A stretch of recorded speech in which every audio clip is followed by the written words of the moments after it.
Assalamualaikum warahmatullahi wabarakatuh. Wa bihi nasta'inu ala umurid dunya waddin, wassalatu wassalamu ala asrafil anbiya'i wal mursalin, sayyidina wa habibina wa maulana Muhammad sallallahu alaihi wasallam.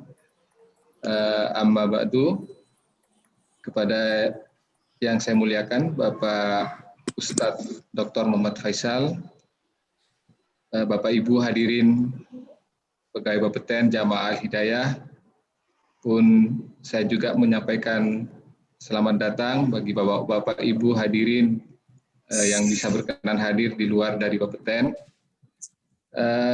Pertama-tama marilah kita panjatkan puji syukur kehadirat Allah Subhanahu wa taala atas limpahan rahmat dan hidayahnya sehingga kita dipertemukan oleh Allah Subhanahu wa taala dengan bulan yang agung, yaitu bulan Ramadan. Pada hari ini telah memasuki hari kedua, semoga Allah mudahkan kita untuk mengisi dengan amal dan ibadah pada hari-hari berikutnya. Kemudian salawat dan salam selalu tercurahkan pada junjungan Nabi kita Muhammad sallallahu alaihi wasallam beserta keluarga, sahabat dan para pengikutnya, dan mudah-mudahan kita umatnya mendapat syafaat di yaumil akhir. Amin ya rabbal alamin.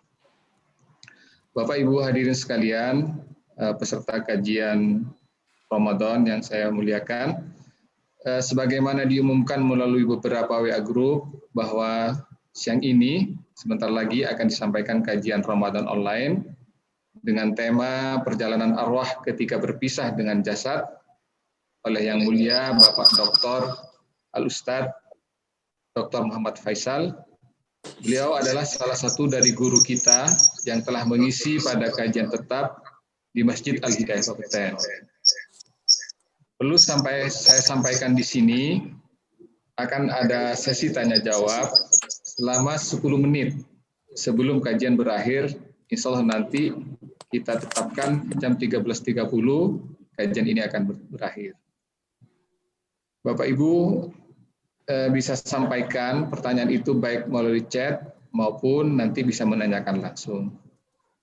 Demikian dari saya. Untuk itu dengan hormat waktu saya persilahkan kepada Al-Ustadz Faisal. Assalamualaikum warahmatullahi wabarakatuh. Waalaikumsalam. Baik. Bismillahirrahmanirrahim. Assalamualaikum warahmatullahi wabarakatuh. Innal hamdalillah nahmaduhu wa nasta'inuhu wa nastaghfiruh. ونعوذ بالله من شرور أنفسنا وسيئات أعمالنا من يهده الله فلا مضل له ومن يضلل فلا هادي له أشهد أن لا إله إلا الله وحده لا شريك له وأشهد أن سيدنا ونبينا محمدا عبده ورسوله لا نبي بعده اللهم صل وسلم على نبينا محمد وعلى آله وصحبه ومن اتبعهم بإحسان إلى يوم القيامة أما بعد فيا معشر المسلمين والمسلمات صائمين صائمات أوصيكم ونفسي بتقوى الله فقد فاز المتقون قال الله تعالى يا أيها الذين آمنوا اتقوا الله حق تقاته ولا تموتن إلا وأنتم مسلمون وقال سبحانه وتعالى ويسألونك عن الروح قل الروح من أمر ربي وما أوتيتم من العلم إلا قليلا. Alhamdulillah, para hadirin kaum muslimin as-shaimin wal hadirat kaum muslimat was-shaimat yang dirahmati Allah Subhanahu wa taala. Sebelumnya marilah senantiasa kita memanjatkan puji syukur kepada Allah Subhanahu wa taala dalam setiap waktunya, setiap keadaannya, karena kita semua berada dalam handle Allah Subhanahu wa taala setiap detik per detiknya. Mata ini bisa berkedip, mulut ini bisa menggerakkan lisannya, nafas yang kita hirup dan kita keluarkan ini semua berada dalam pengawasan Allah. Patut kita bersyukur akan nikmat-nikmat ini yang juga menjadi sebab-sebab lancarnya aktivitas ketaatan kita, aktivitas puasa kita, aktivitas di kantor kita, serta terutama pada siang hari yang mungkin waktu hanya 60 menit, 1 jam ke depan, ini pun termasuk aktivitas yang sangat-sangat diridhai oleh Allah Subhanahu wa taala. Karena orang yang belajar ilmu agama akan dimudahkan langkahnya menuju surga, akan dimudahkan daripada pengampunan dosa-dosanya. Malaikat senantiasa ikut serta meramaikan daripada majelis ini, serta rahmat Allah Ta'ala tertuju kepada kita yang duduk dalam majelis ilmu ini, serta Allah Subhanahu Wa Ta'ala banggakan Bapak Ibu sekalian di majelisnya Allah yang lebih mulia, yaitu majelisnya para malaikat. Para hadirin hadirat kaum muslimin, muslimat, shaimin, shaimat, tentunya lama kita tidak berjumpa ya di Mushola Al-Hidayah, di Masjid Al-Hidayah Bapeten. Dan ya, sepertinya ini adalah perjumpaan pertama kali lagi ya, perdana setelah kita libur hampir setahun. Baik hadirin, tematik kita pada siang ini adalah perjalanan arwah ketika terlepas dari jasad. Ini satu tema yang teramat penting yang berkaitan langsung dengan yaitu puasa Ramadan yang sedang kita jalankan. Karena tujuan puasa itu sendiri sebagaimana kita sudah maklum, ayatnya pun sudah terkenal di dalam Al-Baqarah 183. Bapak Ibu juga insya Allah hafal. Ya ayyuhalladzina amanu kutiba alaikumusiyam. Wahai orang-orang beriman, diwajibkan ke atas kalian berpuasa. Kama kutiba alal ladzina min qablikum. Sebagaimana puasa diwajibkan ke atas orang sebelum kalian. La'allakum tattaqun. Supaya kalian menjadi orang bertakwa. Kaitannya apa dengan pembahasan ini? Karena ketakwaan yang sedang kita bina, Bapak Ibu sekalian, ini bukan cuma kita takwa secara zahir saja. Ya. Dan pembahasan roh ini, pembahasan ketika arwah terlepas dari jasad, tidak terlepas ini dari tujuan-tujuan akhirat kehidupan kita.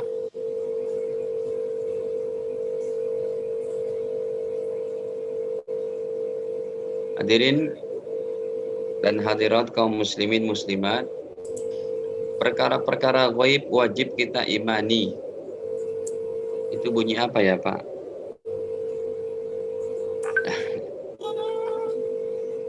Coba di mute ya. Baik. Perkara-perkara ghaib ini wajib kita imani. Ya. Karena sesuatu yang tidak kelihatan atau di sini kami tuliskan zahir dan batin adalah merupakan semua amanah Allah Ta'ala. Ya. Zahir dan batin. Contohnya Allah berikan kepada kita perkara-perkara zahir. Kita ada tangan, ada kaki, ada mata, ada lisan, dan lain-lain. Ini pun pemberian Allah Ta'ala yang berupa zahir kita adalah ya merupakan amanah. Demikian juga pemberian Allah yang batin, hati kita terutama. Roh kita yang harus diberikan gizi-gizi amal soleh. Ini juga merupakan amanah. Jadi kita akan memperbaiki zahir dan batin kita dengan cara puasa ini. Yang tujuan puasa itu sendiri adalah la'allakum tattaqun, supaya kalian menjadi orang yang bertakwa kepada Allah.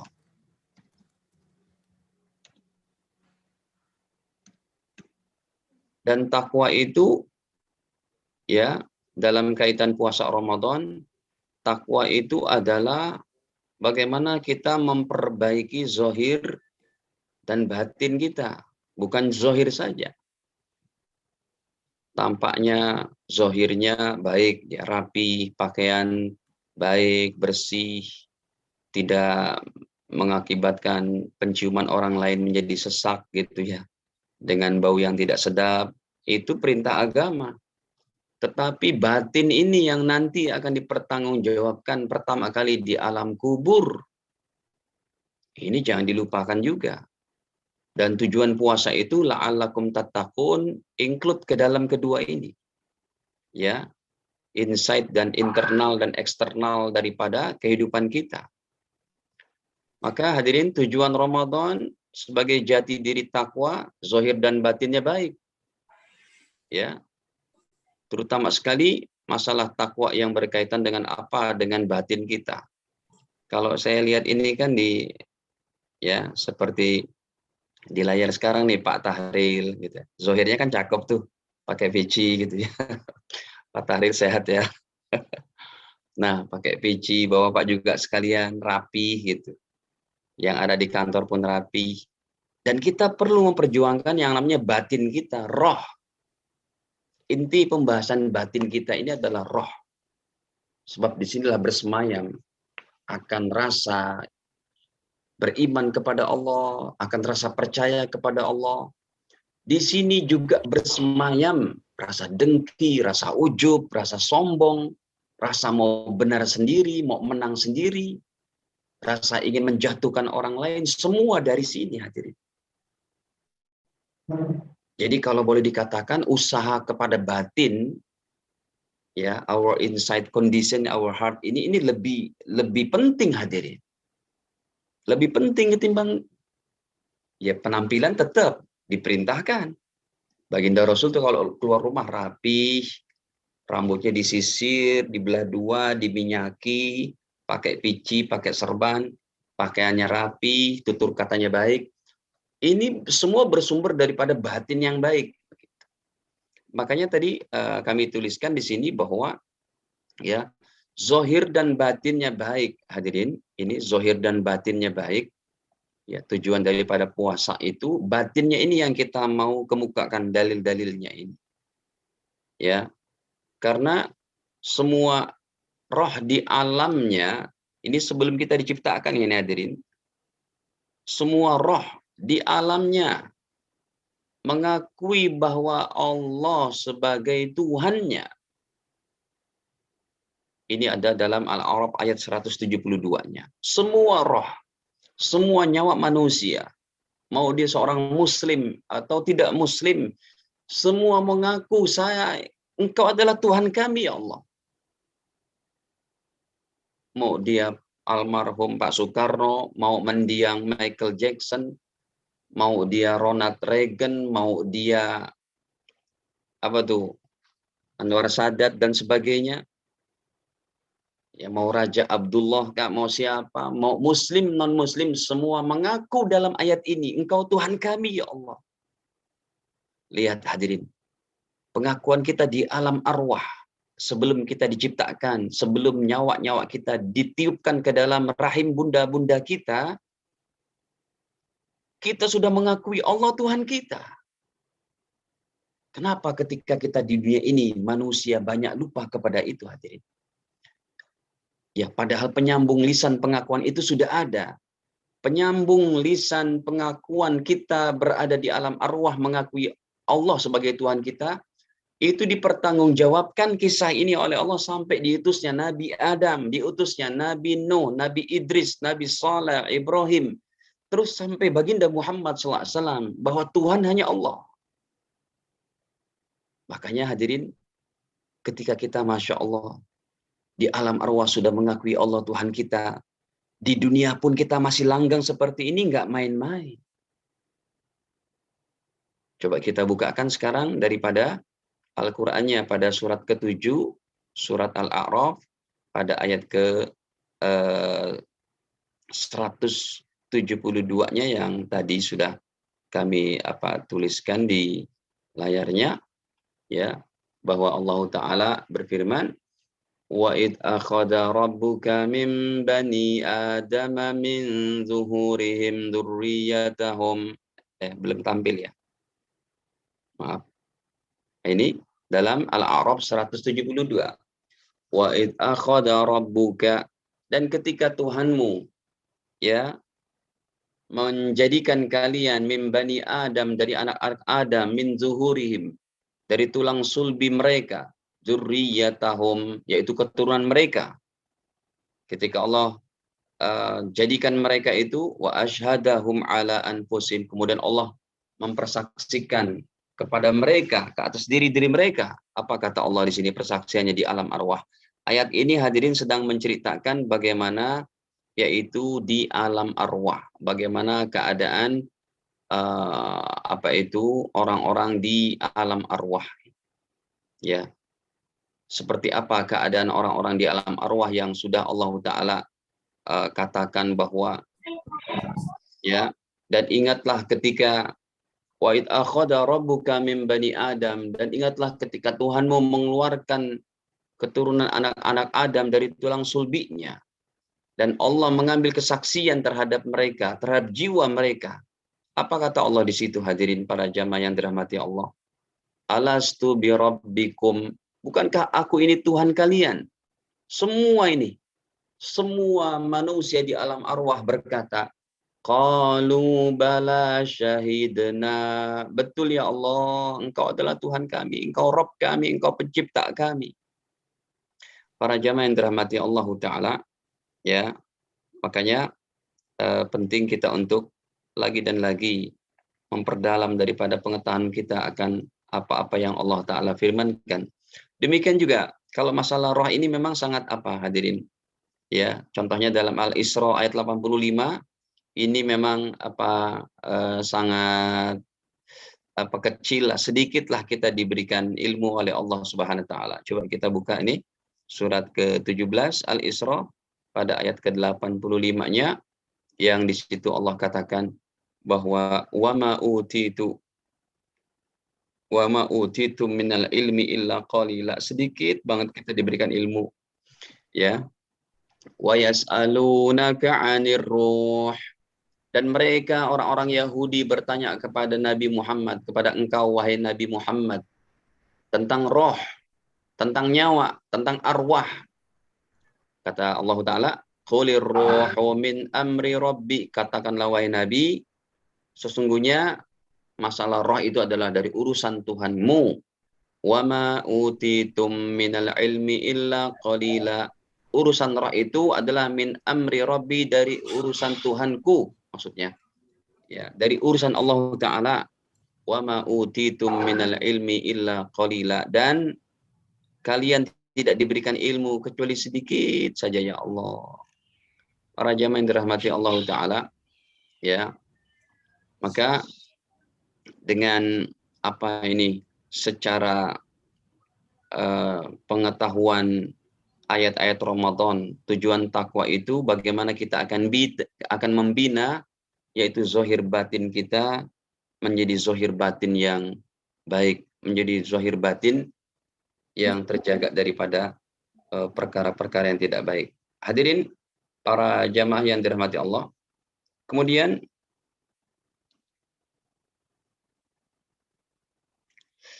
para jamaah bahwa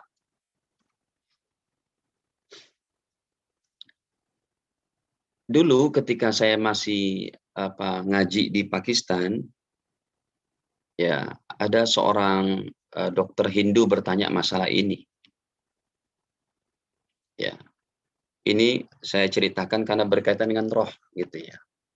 Ketika guru kami sedang berada di pesawat, gitu ya, maka di sebelahnya ada seorang dokter, itu dokter beragama Hindu, yang dia bertanya kepada guru kami.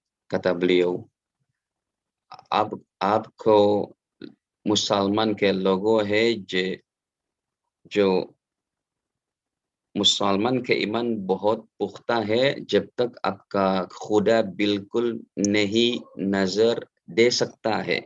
Kata orang Hindu itu, wahai Tuhan ya beliau mengetahui kalau guru kita tuh ulama begitu kan. Wahai tuan guru, saya bohot heran ho gaya. Saya begitu heran kepada kalian orang Islam.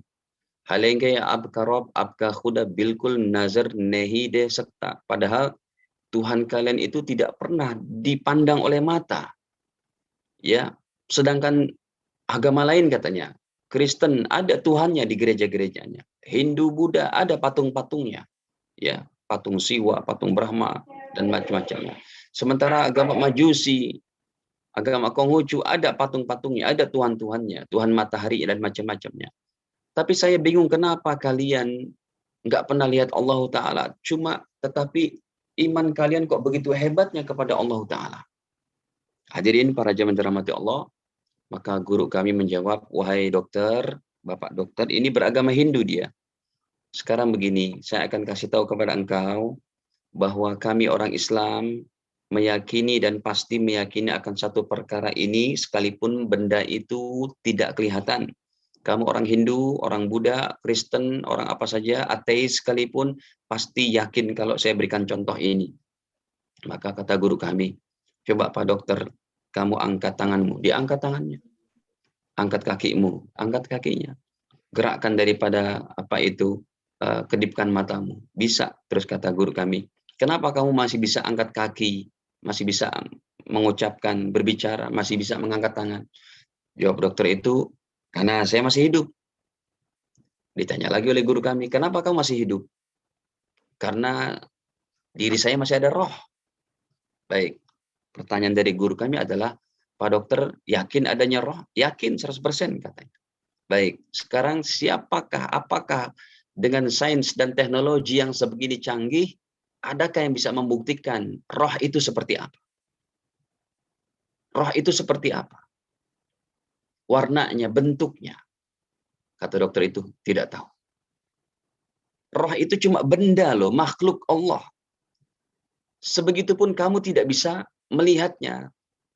Tapi kamu yakin bahwa roh ada dalam jasad kita. Kenapa kamu bisa yakin? Karena ada ciri-ciri, ada sinyal-sinyal kehidupan. Ya, nafas masih berulang-ulang kami hirup, kami keluarkan lagi, tangan masih bisa bergerak. Ya, ini ciri-ciri kalau roh masih ada dalam jasad saya. Kalau roh sudah berpisah dari jasad, pasti saya tidak akan bisa menggerakkan apa-apa lagi.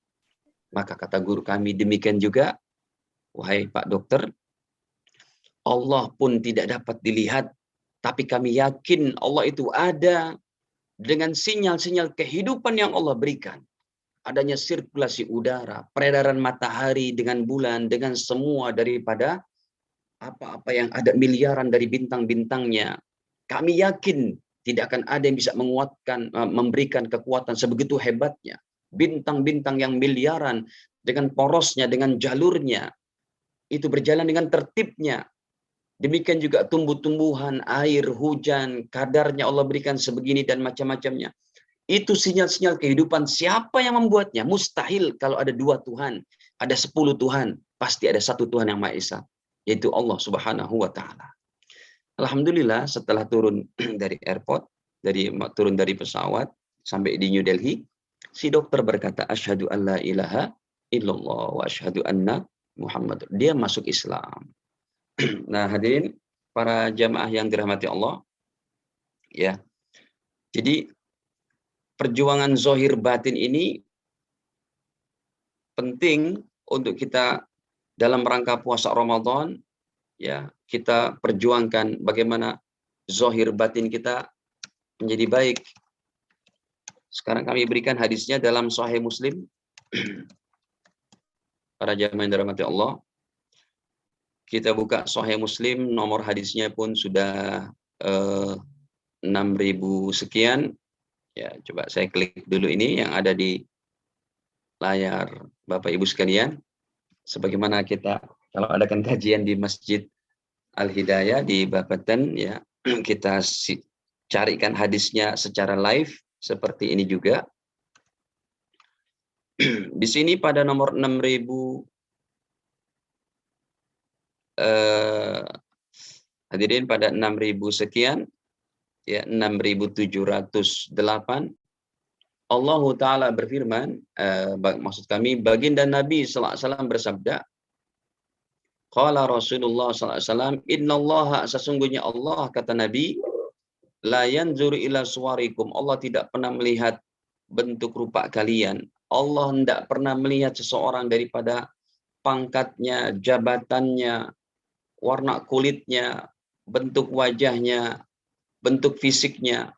Wa amwalikum, Allah tidak pernah melihat daripada harta-harta kalian, kedudukannya, pangkatnya, dan sebagainya. Walakin yanduru, akan tetapi Allah hanya melihat kalian. Maksudnya, barometer kebaikan, tolak ukur kebaikan seseorang hamba di sisi Allah adalah dilihat dari ila qulubikum, tempat kebaikan hati kita ini, hadir roh kita. Wa amalikum, dan amal-amal kita sebagai, yaitu realisasi daripada roh yang baik, jiwa yang baik, iman yang baik. Nah, para jamaah yang dirahmati Allah Ta'ala, ya, dalam pembicaraan bagaimana roh terpisah perjalanannya dari jasad ini, ya, Nabi sudah menyuguhkan akan fenomena-fenomena kehidupan yang sangat indah, ya, kehidupan, fenomena kehidupan setelah kita meninggal. Ini kaitannya dengan roh. Karena yang bertanggung jawabnya itu adalah, yang menjawabnya nanti di alam kubur adalah roh. Fenomena kehidupan di alam kubur, ya, enak dan tidaknya, nikmat dan siksaannya, ini adalah semua yang pertama kali akan mempertanggungjawabkan adalah roh kita masing-masing. Sekarang bisa nggak kita buat ini, roh ini, rohani ini, ya, menjadi rohani yang baik.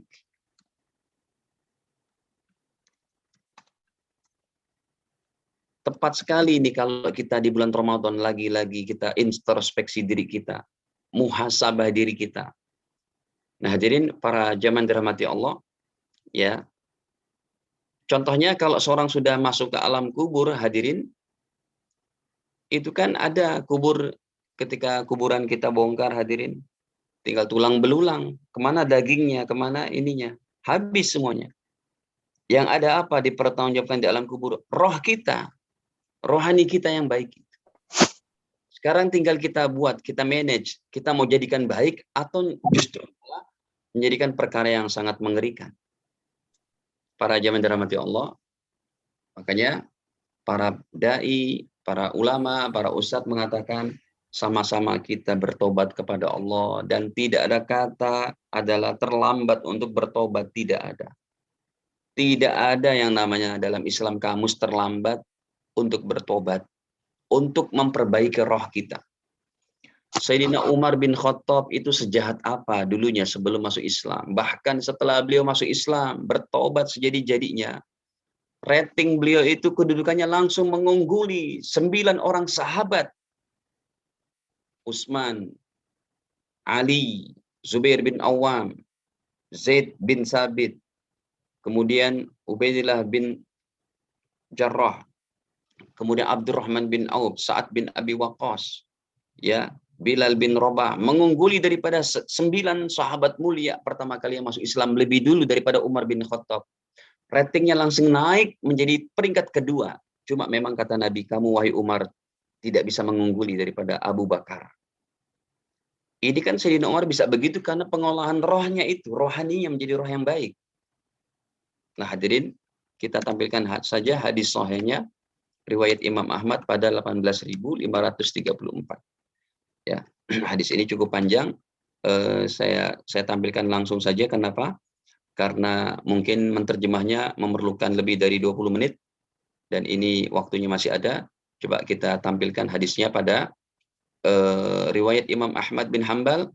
Dan mungkin kalau masih ingat dulu ketika kajian kita di Masjid Bapeten sering saya sebutkan ulama yang diantaranya satu-satunya penghafal hadis terbaik yang hafalannya 1 juta adalah riwayat Imam Ahmad bin Hambal. Itu yang namanya, kitabnya itu saya contreng warna biru, ya, Musnad Ahmad. Itulah kitabnya Imam Ahmad bin Hambal yang beliau ulama, yaitu hafal 1 juta hadis. Baik, ini kita tampilkan daripada hadisnya pada 18.534. Hadirin, hadis ini para ulama menyatakan derajatnya adalah sahih. Ya, sudah ada di hadapan kita. Dari sahabatnya Bara' bin Azib. Nah, ini sahabat Bara' bin Azib pun sahabat yang banyak sekali meriwayatkan hadis, lebih daripada maksudnya di bawah 1000 hadis beliau meriwayatkannya. Bara' bin Azib yang warna hitam itu. Qala, beliau berkata, kharajna ma'an Nabi sallallahu alaihi wasallam. Kami pernah berangkat bersama Nabi fi janazati rajulin, dalam rangka mengusung jenazah seorang laki-laki minal ansor, dari sahabat Nabi golongan ansor, asli penduduk Madinah yang meninggal. Fantahaina ilal qabri, dan sampailah kami ke kuburan. Walamma yulhat, tatkala kuburannya mulai digali, fajalasa Rasulullah sallallahu alaihi wasallam. Kemudian Rasulullah duduk di tepi kuburan tadi. Wajalasna haulahu, kami pun duduk mengelilingi baginda Nabi sallallahu alaihi wasallam. Wa ka'anna ala ru'usina thair, seakan-akan di kepala kita burung pun ikut berterbangan seperti itu. Wa fi yadihi 'udun, dan di tangannya Nabi ada satu bilah tongkat, ya, kayu, yang kutufil ard, yang beliau pakai untuk bertelekan dengan bumi, dengan tanah begitu. Farafa'a ra'sahu, kemudian Nabi SAW mengangkat kepalanya, faqala, mulailah beliau bersabda di depan kubur ini, ya, ketika jenazah sahabat Ansor mulai dikuburkan. Beliau berkata, istaidu, mintalah pertolongan kepada Allah, billahi, kepada Allah, min adabil qabri, dari siksa kubur saudara kita ini. Ya, marroten au salasan, 2 kali atau 3 kali Nabi bersabdanya.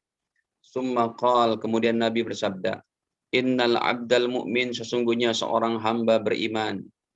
Ya, sesungguhnya seorang hamba beriman, idza kana fin qita'im minad dunya, apabila dalam keadaan mau terputus dari kehidupan dunia, sakarat maut, wa iqbalin minal akhirah, dan akan berhadapan dengan kehidupan akhirat, nazala ilaihi malaikatun minas sama, maka akan turunlah malaikat-malaikat dari langit, minas sama'i, dari langit, bidul wujuh, wajahnya putih berseri, ka'anna wujuhahumus syamsu, seakan-akan wajah malaikat itu yang datang seperti sinar matahari.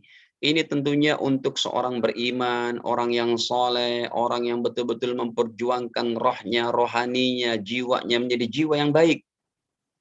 Zahirnya baik, jiwanya baik, akhlaknya baik, kepada muslim atau non-muslim dia baik, ya, meletakkan segala sesuatunya pada tempatnya. Makanya ketika kajian ini hadirin kita pahami baik-baik, orang Islam adalah orang yang dia, ya, di mana saja dia berada menjadi kebaikan bagi orang lain, bukan hanya muslim tapi non-muslim juga. Dengan tujuan puasa ini pun takwa, tadi belum saya sebutkan hadirin, ya, sebentar, di itu dulu, di pending dulu terjemahannya, tadi belum saya sampaikan hadirin, bahwa dengan tujuan puasa takwa ini, ya, takwa itu apa sih definisinya? Menjalankan semua perintah Allah. Maaf, ini mundur sedikit. Dan menjauhi semua larangannya.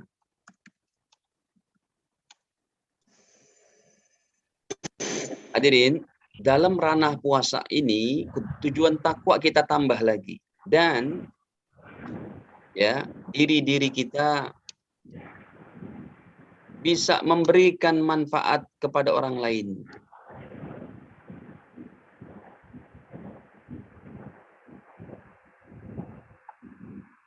Atau memberikan kebaikan-kebaikan untuk orang lain.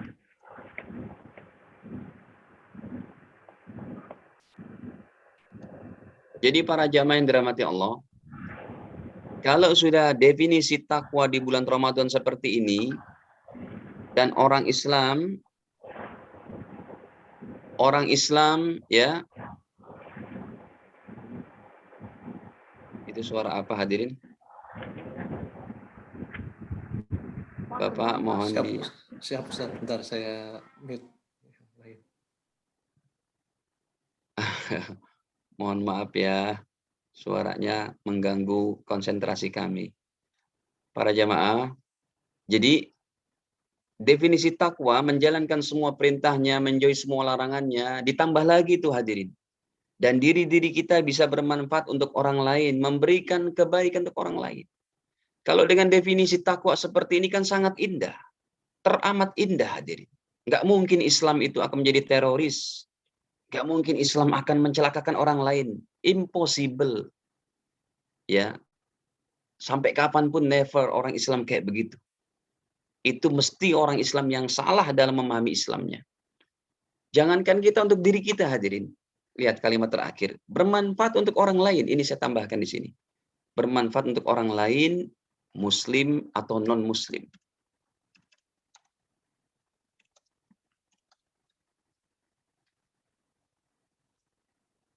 Jadi pembahasan ini sangat tinggi hadirin. Tujuan puasa ini sangat tinggi. Perjuangan kita memperjuangkan rohani kita sangat tinggi. Karena kebaikannya bukan cuma untuk diri kita. Anda sebagai muslim yang baik, hari ini orang memahami muslim yang baik, yang penting saya nggak nyusahkan orang lain. Ya, bukan cuma itu hadirin. Muslim yang baik adalah kitanya baik dan kita berusaha untuk memberikan kebaikan kepada orang lain. Kita berusaha untuk menjadi orang lain nyaman yang ada di sekeliling kita. Jadi kalau dipahami pembahasan takwa dalam ranah Ramadan serta perjuangan rohani, ya, ini sangat tinggi sekali. Baik, kita kembali kepada hadisnya. Jadi kemudian Nabi bersabda bahwa malaikat yang turun itu hadirin wajahnya seperti sinar matahari bagi orang-orang beriman, orang-orang yang bertakwa, orang-orang yang betul-betul memperjuangkan rohani mereka menjadi rohani yang baik, zahir yang baik. Ma'ahum kafan, kata Nabi, mereka membawa kain kafan daripada kain kafan surga. Ya Allah. Jadi hadirin, malaikat yang akan mencabut nyawa seorang yang soleh, orang yang baik, orang yang jiwanya baik, disediakan kain kafan dari surga. Masya Allah, para jamaah yang dirahmati Allah, shaimin shaimat, kalau ada orang meninggal kita berikan kain kafannya paling berapa sih? Kain kafan pun dari sutra itu bahkan nggak boleh. Kain kafan dari sutra tuh nggak boleh, mau dia orang terkaya di dunia kayak nggak bisa. Ya, kain kafannya paling semeter harga cuma berapa, 50.000, 100.000 begitu. Tetapi ini kain kafan pilihan. Mau nggak kita mendapatkan kain kafan seperti itu yang dibawa oleh para malaikat dari surga? Untuk membungkus jiwa-jiwa yang soleh. Untuk membungkus rohani-rohani yang soleh. Kemudian Nabi katakan, wahanut min hanutil jannah. Dan juga malaikat membawa daripada minyak wangi surga yang sangat hebat. Hatta yajlisu minhu maddal basor. Kemudian para malaikat itu mengelilingi orang yang akan meninggal dunia. Ini orang solehnya ini baru akan meninggal, Pak. Ya, hadirin, belum meninggal. Malaikat datang mengelilingi dia secara tidak kasat mata. Summa yaji'u malakul mauti, kemudian datanglah malaikat maut Israil alaihi salam, didoakan oleh Nabi ini alaihi salam. Nah, setelah itu baru datang malaikat maut, para jamaah yang dirahmati Allah. Kalau yang tadi bukan malaikat maut, yang tadi berarti malaikat pengiring. Ini sekarang yang datang adalah malaikat maut. Hatta yajlis, sehingga malaikat maut duduk inda ra'sihi, di dekat kepalanya. Fayaqul, apa yang dikatakan oleh malaikat maut hadirin? Ayyatuhan nafsut thayyibah, wahai jiwa yang baik, wahai jiwa yang bersih, wahai jiwa yang suci, yang taat, dipuji. Orang yang sedang sakarat maut ini, yang dia memperjuangkan imannya, amal solehnya, akhlaknya, rohaninya, dipuji oleh malaikat maut. Ayyatuhan nafsut thayyibah, wahai jiwa yang baik, wahai jiwa yang suci, wahai jiwa yang penuh dengan ketaatan. Kemudian dicabutlah nyawanya oleh malaikat maut. Ukhruji ila maghfiratin minallah, keluarlah kamu kepada ampunan Allah. Diambillah nyawanya itu. Sambil dikatakan, ya Allah, keluarlah nyawamu kepada ampunan Allah. Waridwani, dan keridhaan Allah. Didoakan sama malaikat maut. Malaikat maut pun wajahnya tidak menampakkan wajah yang seram. Malaikat maut menampakkan wajahnya, wajah yang putih bersih kepada orang-orang yang rohaninya baik. Maka Nabi bersabda, fatakhruju tasilu, maka keluarlah nyawanya tadi mengalir sebagaimana satu aliran daripada, yaitu al-qatrah min fisiqa, yaitu daripada botol yang berisi air kalau dituangkan seperti itu. Ya, kita ambil botol diisi air, dituangkan, nyawa orang Islam yang soleh keluarnya seperti itu, mengalir ketika dicabut nyawanya, tidak susah, tidak sakit.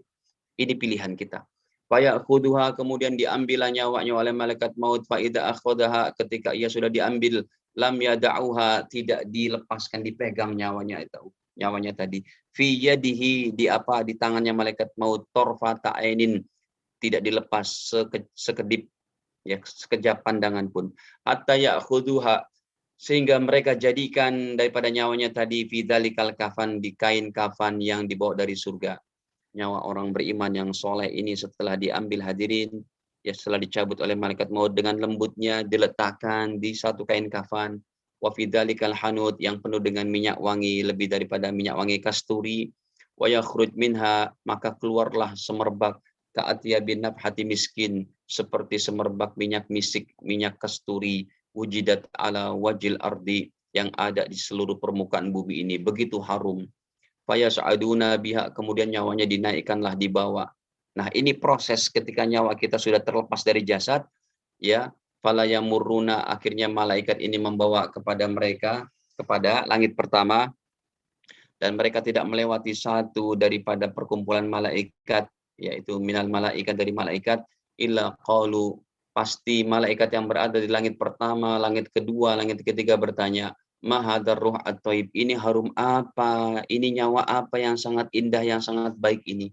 Fayaqulun, maka mereka berkata, fulan ibnu fulan, ini adalah nyawanya bapak si Anu, anaknya Anu, yang dia adalah orang soleh, bi ahsan asma'il lati kanu yusammunahu biha fid dunya. Maka disebutkanlah nama-namanya itu, nama orang soleh ini, nyawa ini yang biasa dipanggil di dunia itu. Hatta yantahu biha ila sama'id dunya, sampai di langit dunia, langit pertama, minta dibukakan pintu langit pertama, kedua, ketiga, ya. Kemudian sampailah kepada malaikat muqarrabinnya, sampai malaikat muqarrabinnya, mereka bertanya, ini harum apa, ini harum semerbak dari nyawa bapak fulan bin fulan. Ila sama illati taliha, sampai yaitu kepada langit ketujuh. Nah hadirin, sampai ke langit ketujuh inilah kemudian Allah Ta'ala berfirman. Jadi Bapak Ibu sekalian, nyawa seseorang beriman yang soleh apabila sudah keluar, sudah diambil oleh malaikat maut, itu dibawa dulu. Tapi perjalanan ini secepat daripada yang kita bayangkan. Ya, sampai di langit ketujuh, maka Allah berfirman, uktubu kitab abdi fi illiyin, wahai malaikatku, letakkanlah nyawa hambaku yang soleh ini, kata malaikat maut. Letakkan nyawa hambaku yang soleh ini fi illiyin, yaitu di tempat penyimpanan nyawa para nabi, para orang-orang soleh, orang-orang beriman. Hadirin, ini pilihan kita. Kalau kita menjadi orang soleh, memperjuangkan yaitu zahir batin kita untuk taat kepada Allah, maka ketika kita meninggal, nyawa kita diletakkan di illiyin, tempat penyimpanan nyawa para nabi, orang-orang soleh, tempat penyimpanan nyawa orang-orang beriman. Kemudian Allah firmankan, wa aiduhu ilal ardi, kembalikanlah nyawanya ke bumi. Fa inni minha khalaqtuhum, karena dari tanah aku ciptakan. Wa fiha uiduhum, kepada tanah aku kembalikan. Wa minha ukhrijuhum, dan dari tanah aku bangkitkan taratan ukhra, sekali lagi. Maka Nabi bersabda, fatu'adu ruhuhu fi jasadih, maka nyawanya dikembalikan ke jasadnya. Fayatihi malakan, datanglah dua malaikat malaikat mungkar dan nakir. Fayujilsanihi, didudukkan jasad dan nyawa daripada orang yang sudah meninggal tadi di alam kuburnya. Ini berarti sudah dikubur. Fayaqulani, berkatalah malaikat itu kepadanya, man rabbuka, bapak, siapa Tuhanmu? Wahai ibu, siapa Tuhanmu? Fayaqul, karena nyawanya nyawa yang baik, dia menjawab, Rabbi Allah, Tuhanku hanya Allah. Fayaqulani, ditanya lagi, ma dinuka, apa agamamu? Dia menjawab, diniyal Islam, agamaku Islam. Ini yang jawab bukan mulut kita hadirin, roh kita, nyawa kita yang menjawabnya. Fayaqulani, ditanya lagi, ma hadzal rajul alladzi bu'itsa fikum, itu siapa? Dibawakan gambaran wajah Rasul. Roh kita, iman kita yang menjawab, huwa Rasulullah sallallahu alaihi wasallam. Itu baginda Rasul Tuhan. Beliau adalah nabi kami, nabi yang diutus ke dunia ini untuk kami. Fayaqulani lahu, ditanya lagi, wa ma ilmuka, kamu belajar ilmu tidak? Kamu ngaji tidak? Kamu belajar Quran tidak? Kamu belajar ilmu agama tidak? Fayaqul, maka nyawa orang soleh ini menjawab, qara'tu kitab Allah. Aku membaca Al-Quran. Aku belajar ilmu agama. Aku memahaminya. Fa'amantu bihi, dan aku beriman kepadanya. Wasaddaqtu, dan aku benarkan apa yang ada dalam Al-Quran. Semuanya aku benarkan dengan keimanan. Fayunadi munadim minas sama, maka ada satu penyeru dari langit, an sodaqo abdi, ini hambaku benar. Jawabannya benar karena nyawanya nyawa orang baik, nyawa orang soleh. Fa'afrishu, Allah katakan ganti itu permadadinya dalam kuburnya, kasih dia tempat tidur dari surga. Hadirin lihat perjuangan seseorang untuk memperjuangkan agamanya, untuk memperjuangkan zohir terutama batinnya, memperjuangkan rohnya. Allah sediakan di alam kuburnya tempat tidur dari surga. Wa albisu, ganti bajunya, minal jannah, baju dari surga. Waftahu lahu baban ilal jannah, bukakan pintunya nanti ke surga. Bukakan satu pintu dari surga menuju alam kuburnya. Jadi setiap kuburan orang Islam di situ ada pintu-pintu ke surga yang dia akan mendapatkan, yaitu mirrauhiha, rasa harumnya, nyamannya, watibiha, dan keharuman surga ada di alam kubur semua orang beriman, semua orang Islam yang taat. Wa yubsahlahu fi qabri, dan dibukakan kuburnya, hadirin. Dipanjangkan, diluaskan kuburnya, madda basori, sejauh mata memandang. Qal wa ya'ti rajulun hasanul wajah, tiba-tiba datanglah di kuburnya seorang laki-laki berwajah ganteng, hasanus siyabi, pakaiannya baik, thayyibur rih, demikian juga baunya sangat harum. Fayaqul, si mayit ini berkata, si orang ini berkata, absyir billadzi yasurruka hadza yaumuka alladzi kunta tu'adu Bapak. Kamu bergembira ya Pak. Inilah yang merupakan perjuanganmu, hasil dari perjuanganmu di dunia, kata orang yang datang nih. Ini berarti orang ketiga nih. Selain malaikat mungkar dan nakir, orang ketiga. Fayaqul, si mayit ini berkata, roh si mayit ini berkata, man anta, kamu siapa? Kenapa kamu datang ke kuburku? Fawajhuka wajhul ladzi yajubil khair. Wajahmu itu loh wajah membawakan sinyal-sinyal kebaikan ke alam kuburmu, ke alam kuburku. Kamu siapa? Fayaqul, si tamunya ini, orang yang ketiganya ini menjawab, ana amaluka soleh. Aku adalah amal-amal solehmu di dunia. Jadi hadirin, sholat kita, puasa kita, zakat kita, semua amal soleh kita akan menjadi, yaitu teman kita yang baik. Hadirin, kita lihat ya. Kemudian si mayit ini berkata, Robbi ya Allah, kalau di alam kubur sudah enak kayak begini, aqimis sa'a, cepet-cepet deh ya Allah, bangkitkan hari kiamat. Di kubur aja sudah enak ya Allah. Cepat bangkitkan kiamat ya Allah, hatta arji ila ahli, saya mau bertemu dengan anak istriku ya Allah. Jangan sampai saya menikmati nikmat surga, nikmat kubur aja udah enak, apalagi nikmat surga nanti. Jangan sampai saya menikmati sendiri ya Allah. Kembalikan saya dengan anak istriku, dengan keluargaku dan hartaku ya Allah. Sampai di situ perjalanan arwah kita sudah tenang. Terakhir dalam hadis yang lain Nabi katakan, satu malaikat menyeru, wahai bapak yang soleh, wahai roh yang soleh, nam kanomatil arus, tidurlah kamu sebagaimana tidurnya pengantin baru, tunggu datangnya kiamat. Jadi orang-orang beriman di alam kuburnya tidur tenang, menikmati nikmat surga, menunggu datangnya kiamat. Tetapi hadirin, hadis yang tadi, kebalikannya 180 derajat kalau orang itu tidak memperjuangkan daripada rohaninya. Orang yang tidak memperjuangkan rohani menjadi rohani yang tidak taat, pertama kali disebut oleh Nabi adalah dia adalah hamba yang kafir. Innal abdal kafir. Kalau dia tidak taat kepada Allah, seorang hamba yang tidak beriman kepada Allah, kebalikannya kayak tadi. Dicabut nyawanya secara singkat saja, karena masih panjang hadisnya. Dicabut nyawanya seperti seonggok besi ditarik dari tumpukan kapas yang basah ngikut seperti itu. Malaikat pun menampakkan wajah yang seram, hitam legam. Kemudian pun ketika sudah berada di pegangan daripada malaikat maut nyawanya itu, tidak diberikan kain kafan dari surga, tidak diberikan minyak wangi dari surga, tapi pakai kain karung goni yang lapuk, yang apek, yang bau. Ya, kemudian dibawalah ke langit pertama. Penduduk langit pertama, langit kedua, semua kebauan merasa, wahai malaikat maut, apa yang kamu bawa ini bau sekali. Ya, Kata malaikat maut, inilah nyawa yang tidak soleh. Inilah roh yang tidak pernah dipoles dengan ketaatan-ketaatan di dunia. Inilah roh yang orangnya tidak peduli dengan kebaikan batinnya, rohaninya. Maka kata Allah, jangan dibukakan pintu langit pertama, kedua, ketiga, ketujuh, tutup baginya. Kemudian Allah katakan, lemparkan nyawanya itu ke Iliyin. Ini saya singkat terjemahannya karena sangat panjang. Allah katakan, nyawa orang tidak beriman ini, kata Allah, lemparkan dia saja kepada apa? Kepada Iliyin. Jangan dibukakan itu. Pintu langit pertama, langit kedua. Ya. Nah, hadirin, maksud saya, lemparkan ke Sijin, mohon maaf. Kalau Iliyin tempat orang beriman, ya, penyimpanan nyawa orang-orang beriman. Tapi kata Allah, lemparkan nyawanya ke Sijin, ini dia. Sijin, wa ma adraka ma sijin, gitu ya. Tempat penyimpanan nyawa orang-orang kafir. Roh yang tidak baik berada di sini nih.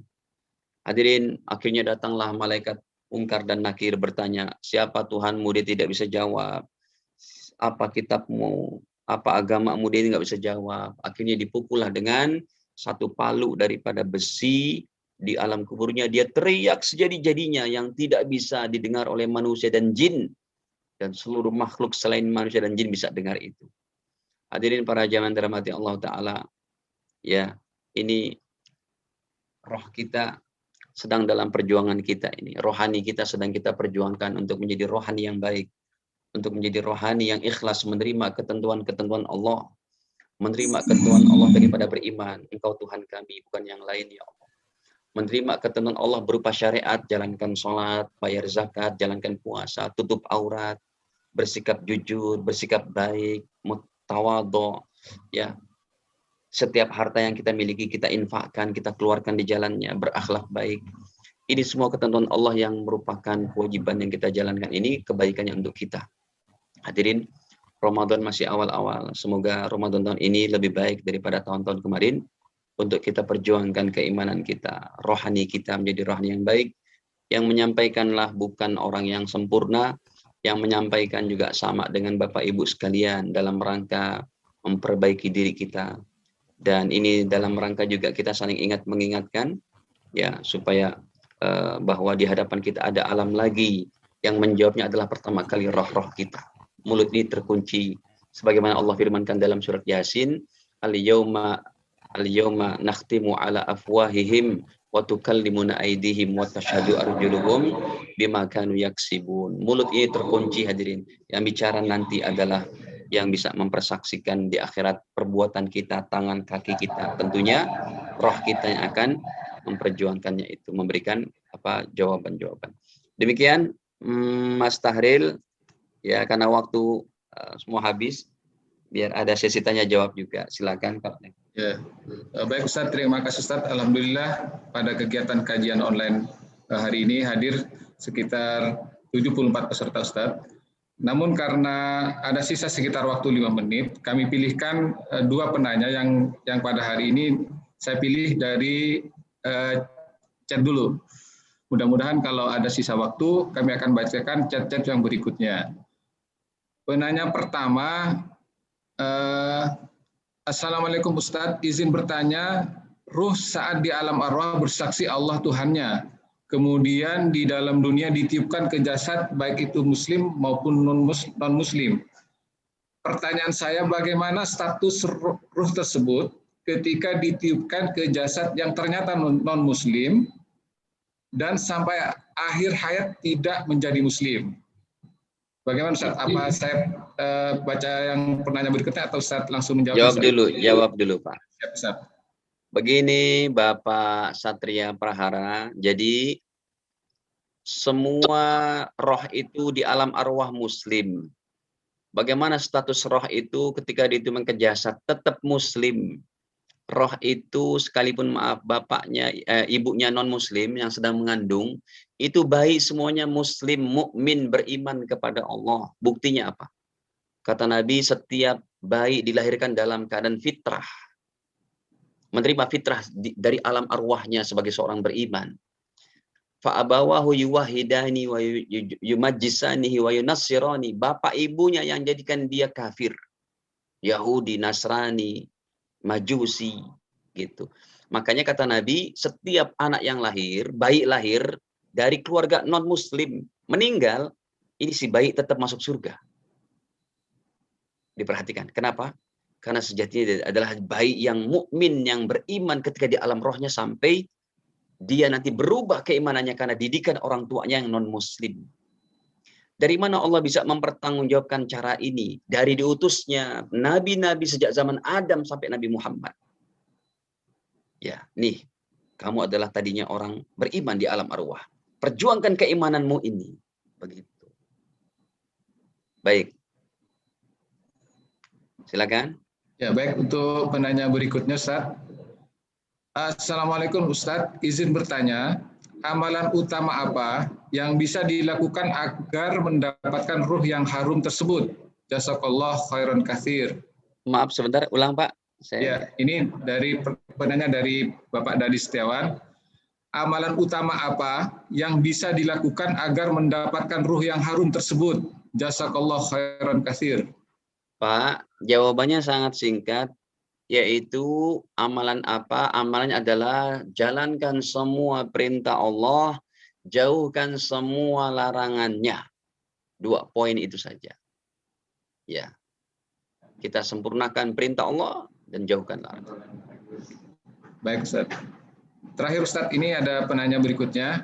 Silakan. Mohon Ustaz jelaskan bahwa mematuhi terkait dengan amal zahir dan batin tadi, mohon Ustaz jelaskan bahwa mematuhi protokol kesehatan adalah bagian dari melaksanakan amanah tersebut.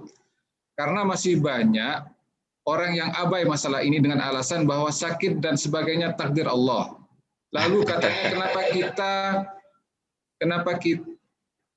ya mohon maaf Ustaz, nggak pakai kacamata nih. Kenapa kita takut sama corona? Takut itu sama Allah. Mohon penjelasan Ustaz. Ya, kalau hadirin, kalau ada orang yang berkata gitu, kenapa takut sama corona? Ini ya memang dia orang yang tidak didasari dengan ilmu agama yang mumpuni. Perkataannya itu berdasarkan hawa nafsu saja. Kenapa takut dengan corona? Sekarang kita balikan.